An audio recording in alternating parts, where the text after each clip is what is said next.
ഞാൻ മുമ്പ് പറഞ്ഞത് ഇപ്പോൾ തരൂർജി പറയണമെന്നേ ഉള്ളൂ. പക്ഷെ അദ്ദേഹം പറഞ്ഞു കേട്ടപ്പോൾ എനിക്ക് ഞാൻ പറഞ്ഞൊന്നും തെറ്റല്ല എന്നിപ്പോൾ ജനങ്ങൾക്ക് മനസ്സിലായി. അദ്ദേഹത്തിന് ഇവിടെ നിൽക്കാൻ പറ്റണില്ല.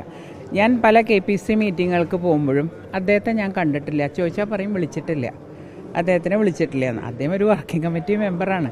അദ്ദേഹത്തെ ഒരു പരിപാടിക്കും പങ്കെടുപ്പിക്കില്ല. ഒരു അകറ്റി നിർത്തുന്ന രീതി ഞാൻ കണ്ടിട്ടുണ്ട് പാർട്ടിക്കാർ. അദ്ദേഹത്തെ സ്നേഹിക്കുന്നത് കൂടുതലും എനിക്ക് തോന്നുന്നു യങ്സ്റ്റേഴ്സ്, മറ്റേ വീട്ടമ്മമാർ, അങ്ങനത്തെ ആൾക്കാരായിരുന്നു ഞാൻ അദ്ദേഹത്തിൻ്റെ കൂടെ ഉണ്ടായിരുന്നപ്പോൾ എനിക്കുള്ള അറിവ്. പക്ഷെ കോൺഗ്രസ്സുകാരെന്തോ ഒരു അയിത്തമാരി മാറ്റി നിർത്തുമായിരുന്നു, അപമാനിക്കും കോൺഗ്രസ്. അതാണ് ഞാൻ ഒരിക്കലും ഒരു സ്ഥാനമാനം ഒന്നും ഞാൻ മോഹിച്ചിട്ടില്ല. എനിക്ക് മനസ്സമാധാനമായിട്ട് ജീവിക്കാൻ വേണ്ടിയിട്ടാണ് ഞാൻ ആ പാർട്ടിയിൽ നിന്ന് പോകുന്നത്. അതെനിക്കുണ്ട് ഇപ്പോൾ സത്യം പറഞ്ഞാൽ. മറ്റേതിട്ട് അപമാനിച്ച് എന്താ പറയേണ്ടത്, ഞാൻ പല ദിവസങ്ങളിലും ഞാൻ കരഞ്ഞിട്ടുണ്ട് വീട്ടിൽ വന്നിട്ട്. ആ രീതിയിലുള്ള അപമാനം.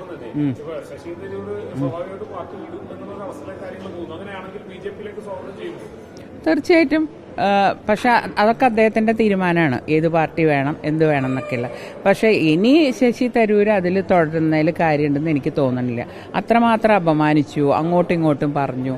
ഈ ഛർദ്ദിച്ചതല്ല ഒരു ദിവസം കൊണ്ട് പെട്ടെന്നങ്ങ് വിഴുങ്ങാൻ പറ്റില്ലല്ലോ. അദ്ദേഹം നല്ലോണം പറഞ്ഞു, അതിന് മറുപടി ഇവർ പറഞ്ഞു. അത് കഴിഞ്ഞ് എനിക്ക് വന്ന് മുകളിൽ നിന്ന് കണ്ണൂരിട്ടിയപ്പോൾ എല്ലാവരും ബാലും ചുരുട്ടി പിന്നോട്ട് പോയി.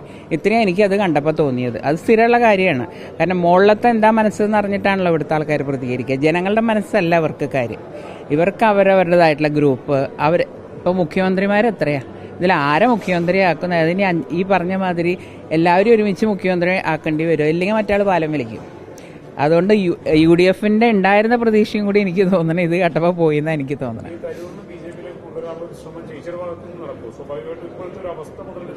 അല്ല, ഞാനിപ്പോഴും അങ്ങനത്തെ കാര്യങ്ങളിൽ അവരവരുടെ തീരുമാനമാണ്. അദ്ദേഹം എത്രയോ വിവരമുള്ള മനുഷ്യനും എത്രയോ കാര്യങ്ങൾ നമ്മൾ പോയി വിളിക്കേണ്ട കാര്യമല്ല, അദ്ദേഹമാണ് തീരുമാനം എടുക്കേണ്ടത്. അദ്ദേഹത്തിൻ്റെ ആദർശങ്ങൾ ഇതെല്ലാം ഉണ്ടാവുമല്ലോ. അപ്പം അത് നമ്മൾ പറയുന്ന ഇപ്പോഴും ഈ മിനിറ്റിലും ഞാൻ പറയണം അദ്ദേഹത്തിന് സ്വാഗതം. കാരണം ഒരേ വേവ് ലെങ്ത്. കാരണം ഞാനൊക്കെ അങ്ങനെ വിഷമിച്ച ഇതെന്ന് പോകുന്ന ഒരാളാണ്. അപ്പം അദ്ദേഹത്തെ പോലെയുള്ള ഒരാൾ പറയുമ്പോൾ അത് എത്ര സത്യമായിരുന്നു എന്നിപ്പോൾ മനസ്സിലായില്ലേ.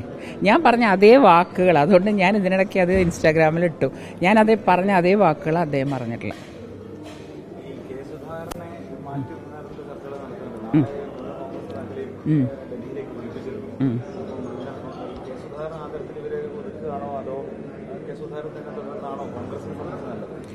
എല്ലാവരും പോയി ഡൽഹി കണ്ടുവരുന്നല്ലാണ്ട് ഒന്നും സംഭവിക്കുന്ന എനിക്ക് തോന്നുന്നില്ല. ഇത്ര കാലമായിട്ട് ഒന്നും നടക്കാത്തൊരു കാര്യം. ഞാൻ ഈ പുനഃസംഘടന എന്ന് കേട്ടു തുടങ്ങിയിട്ട് 3-4 കൊല്ലമായി. ഇന്ന് വരെ ഒരു DCC സെക്രട്ടറിനെ പോലും മാറ്റിയിട്ടില്ല. തൃശ്ശൂർ പോലെയുള്ള കോൺഗ്രസിന് ശക്തി ഉണ്ടായിരുന്ന സ്ഥലത്ത് ഒരു DC പ്രസിഡന്റിനെ വയ്ക്കാൻ നോക്കുമ്പോൾ എന്താ പറയുക, ആളില്ല. ഇത്ര ഗതികേടോ കോൺഗ്രസിന്?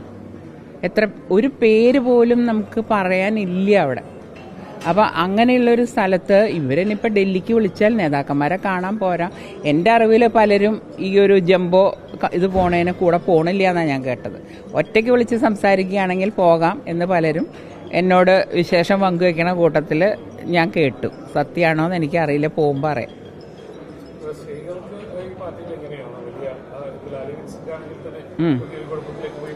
അതെ അതെ അതെ അതെ. ഞാൻ ലാലിയോട് അതിനെപ്പറ്റി സംസാരിച്ചിട്ടില്ല. ഞാൻ പൊതുവെ കോൺഗ്രസ്സുകാരോട് എനിക്കിഷ്ടപ്പെട്ടവരും ഉണ്ട്. ഇപ്പോഴും ഞാൻ സുഹൃത്ത് ബന്ധം നന്നായിട്ട്, എൻ്റെ പിതാവിൻ്റെ മാതിരിയാണ് ഞാൻ ബന്ധങ്ങൾ എല്ലാ പാർട്ടിയിലും എനിക്ക് സുഹൃത്തുക്കൾ ഇതുണ്ട്. അങ്ങനെ പ്രത്യേകിച്ച് ലാലിയോട് ഞാനൊന്നും ചോദിച്ചിട്ടില്ല എന്താണ് സംഭവിച്ചത് എന്താണെന്നുള്ളതൊന്നും. അതിനിപ്പോൾ നടന്നുകൊണ്ടിരിക്കുകയല്ലേ, നടക്കട്ടെ, അന്വേഷണങ്ങൾ നടക്കട്ടെ.